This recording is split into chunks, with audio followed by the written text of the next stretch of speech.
Morning guys, it's me again, Boss Marky, at panibagong araw at panibagong vlog na naman tayo ngayon. Guys, ang gagawin ko ngayon ay papalitan kong banig yung aking mga alagang manok, yung sapin, at kasi madumi na. At ayan guys, kinuha ko muna yung aking panglagay na sako, at ayan, at dito ko ilalagay at madumi na yung kanilang kulungan. Yung tatlo kong sisiw na papalitan ko ng sapin kasi grabe na guys yung ipot, at tinanggal ko muna yung patuka nila at hinugasan ko muna yung painuman at ready na yung ilagay yung tubig. At ayun nga, kasi kahapon guys at hindi pa naman madumi yung kanilang sahig, at kasi ngayon ay grabe ng dumi at papalitan ko. At ganito lang yung ginagawa ko lagi guys, at tanggal at linis yung kanilang sapin kasi para malinis tignan at hanggang sa paglaki, para yung ipot nila at hindi pumunta dito sa ilalim, kasi ayan, isa din yan na sa mga langaw na dadapuan. Kaya ayun guys, samahan nyo ako magpalit ng sapin sa aking mga alaga. At bago tayo magpapalit at mag-intro muna tayo. Lalagay ko muna yung camera dyan para makita nyo kung paano ko papalitan yung sapin ng aking mga sisiw. Kaya guys, palitan time na at ilalagay ko na dito sa labahan yung aking mga sisiw. Kaya guys, samahan nyo ako magpalit.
Guys, maganda sa ating mga sisiw at lagyan ng patoka tanghali, umaga hanggang hapon.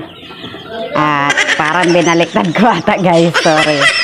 At umaga, tanghali, yung hapon yung bigay kong patoka, at tapos laging vitamins, at yun. At pag may bago na naman akong gamot, at yun na naman ang ibibigay ko kasi mas maganda sa akin lang guys, na iba't iba yung ibibigay nating vitamins at gamot para hindi sila ma-immune system sa isang gamot na pagbibigay. Para sa akin, kung anong available naman na ibigay, yun na naman ang ibibigay ko. Tapos, sa susunod na naman, kung halimbawa, iba na naman yung gamot na ibibigay para maganda sa ating mga alagang manok. At kita nyo naman guys, at maliksi naman yung aking manok at healthy. At ayan na guys, umpisa lang to sa incubator pagpisa, at wala tong nanay. At ayan, at kita nyo naman guys, at healthy yung aking mga alaga. At yun nga, ang ganda. Yan. Tamang-tama yan guys. Uhaw na yan.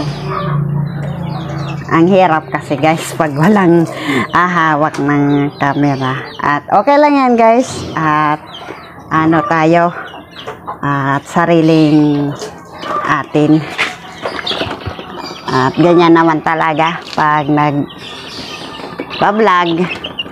At kailangan talaga natin na tayo yung magsakripisyo at maghawak ng camera. At thank you guys.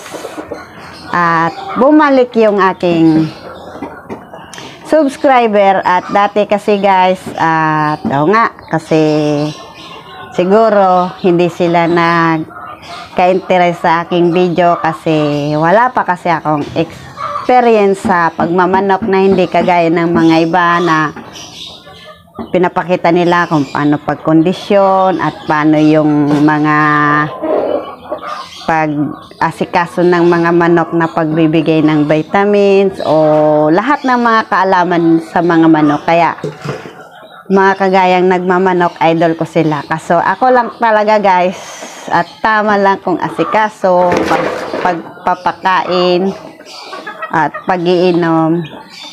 At kahit ganito lang guys ang aking video, at thank you pa rin. At kahit pa paano, at nag 378 ako subscriber. Kaya thank you sa inyo mga idol. At sana ulitin ko at huwag kayong magsasawang magpanood ng aking video. At kahit anong ko, at magbibideo na lang ako kung paano ang paglaki ng aking mga alagang manok at kung ano pa man ang mangyari sa aking mga manok. At ito ay dahil pinapakita ko lang kung paano ko pag-asikaso. At sana sa mga sa susunod na araw at susunod na at sana okay yung aking mga manok. At kung gugustuhin ko man talaga guys na ayaw kong magkasakit yung aking mga manok kasi ito kasi yung aming di natin maiwasan talaga na pabago-bago yung klima natin dito at uulan at iinit at yung alisngaw ng lupa at dyan nila masasagap yung init at pagkatapos yung alisngaw ng lupa at naamoy nila kahit bigyan natin ng vitamins o ano pa man at talagang tatamaan talaga yung ating mga alaga. Kaya ang ating gawin pag may napansin tayong may sipon at matamlay, kunin na natin yung ating alaga at ikulong na natin para hindi mahawaan yung ating iba pang manok. Kaya sakripisyo lang tayo pag asikaso, paggagamot.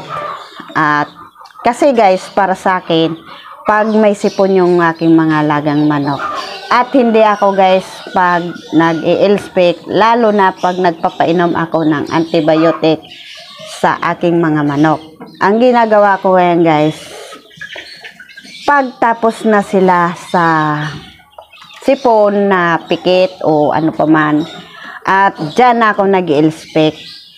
Pero pag yan maga at di nakakadilat, ang ginagawa ko yan guys, hinugasan ko at tapos pinapainom ko guys ng amoxicillin.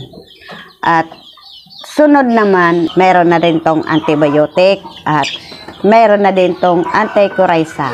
Kaya guys, at ang dami ko ng tig-share sa inyo at magpapalit pa ako sa 2 kong sisiw na palitan ng sahig. Kaya guys, pagkatapos na naman ito, pagpalit at lalaban ko na naman itong sako para bukas meron na naman ako sa kanilang ipapalit. Kaya guys, pinalitan ko na at meron na naman akong nakitang ipot at ayun, ebidensya at ayun. At okay lang yan kasi hindi naman talaga natin maiwasan na hindi sila iipot. Kaya guys, sunod naman, i-update ko na naman kayo nito. Kaya yun, punta na naman tayo dito sa area na to na may ilaw kasi yan na naman ang aking papalitan. Amtil, yan lang ang ginagamit ko guys sa aking mga alagang manok. Pero itong ngayon na gamot na dadating sa akin at hindi ko pa alam kasi binili daw ni Junior at yun na naman ang i-apply ko. Pero itong kulay blue na iniinom na aking mga sisiw. Ito guys ay streptomycin. At ito ay hindi ko kina-commercial at hindi ko nirekomenda o kahit sino pa man na ganito ay gayahin nyo kung anong binibigay ko sa aking mga alagang manok.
Guys, pinalitan ko na ng sako yung 3 ko pang sisiw.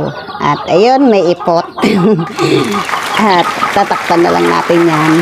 At yan, bibigyan ko na ng tubig. Ayan guys. At ayun. At malaki-laki na rin guys, oh. Yung 3 kong sisiw. At ito guys, galing sa incubator. At di ko alam kung saan to galing tong sisiw na to kasi nasa incubator. At may pangalan yan. At si Junior ang nakakalam niyan kung saan galing to. Kasi may mga pangalan yan. Saka si Daddy. At ito. At alaga ko lang to guys. At ayan. At maganda naman guys yung aking sisiw. At simula kasi to guys, galing sa incubator at hindi ko to inilawan. At yung 11 at yun inilawan ko. At ayan guys, huminom na. Tama-tama yan guys kasi may gamot yan. At may vitamins na rin yan kasi panlaban na rin yan sa sipon. Kaya yan guys. At bago tayo magpapaalam, at tatakpan ko na tong ito kasi baka mahulog. At alam niyo naman yung mga ganyan na sisiw at kaya pa yan lumusot dito sa sa ano, dito sa mga butas-butas. At ito guys, dito lang tong madumi, ipot. At dito sa may loob, wala naman.